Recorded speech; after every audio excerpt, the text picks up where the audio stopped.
Issue की भूख और परीक्षा की कहानी।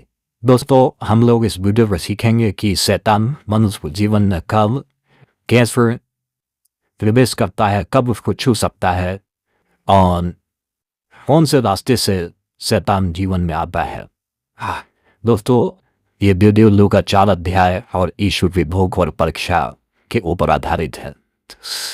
दोस्तों, वचन में लिखा है कि और हो पवित्र आत्मा से भरा हुआ यरदन नदी से लौटा और 40 दिन और 40 रात निराहार रहा। अंत में उसे भूख लगी। तो जायज है कि जब कोई व्यक्ति 40 दिन 40 रात फास्टिंग पीरियड में रहेगा तो उसका शरीर कमजोर हो जाएगा और दुर्बल हो जाएगा। भूख भी लगेगा, प्यास भी लगेगा। हो सकता है जंगल में यीशु सो भी नहीं पाए थे क्योंकि मच्छर और मौत ज्यादा वो रहे होंगे और जागा हुआ भी रहा होगा। ऐसी कंडीशन में जो है जब उसको भूख लगी तो शैतान 40 दिन 40 रात यीशु के साथ साथ रहा और जब साथ साथ रहा तो उसने उसको जो है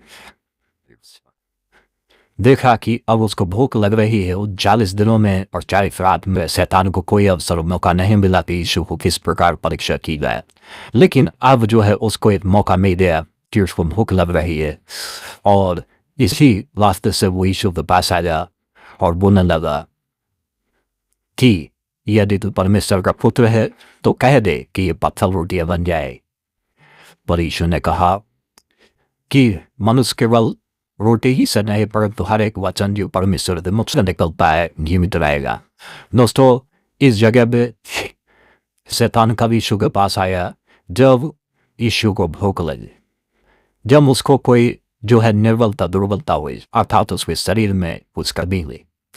दोस्तों, हमारे जीवन में भी शैतान का प्रवेश करता है जब हमारे जीवन में संसारिक तौर से कुछ कमी होती है, हम निर्बल होते हैं, हम दुर्बल होते हैं।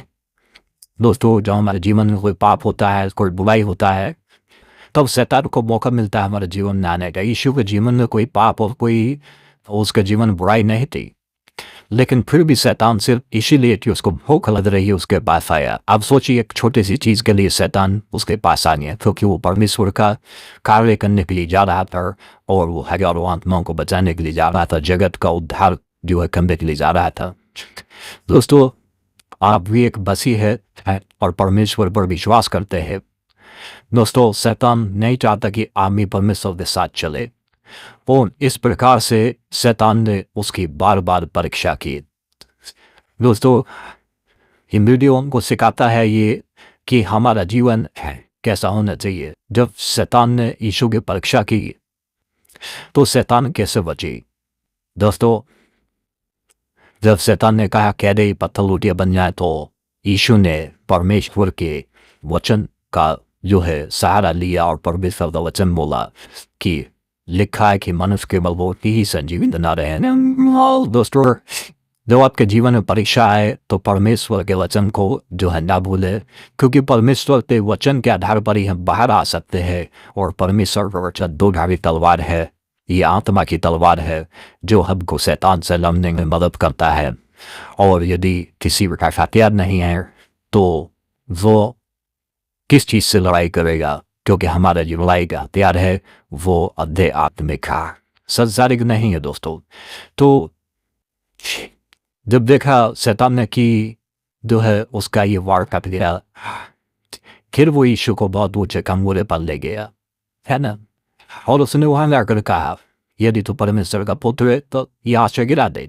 तो वो तेरे विषय में लिखा है कि वो तेरे पैरों में ठेस नहीं लगने देगा, हाथ आप उठा लेगा। पर उसने कहा तू प्रभु अपने परमेश्वर की परीक्षा न कर, शैतान वह भी हार गया।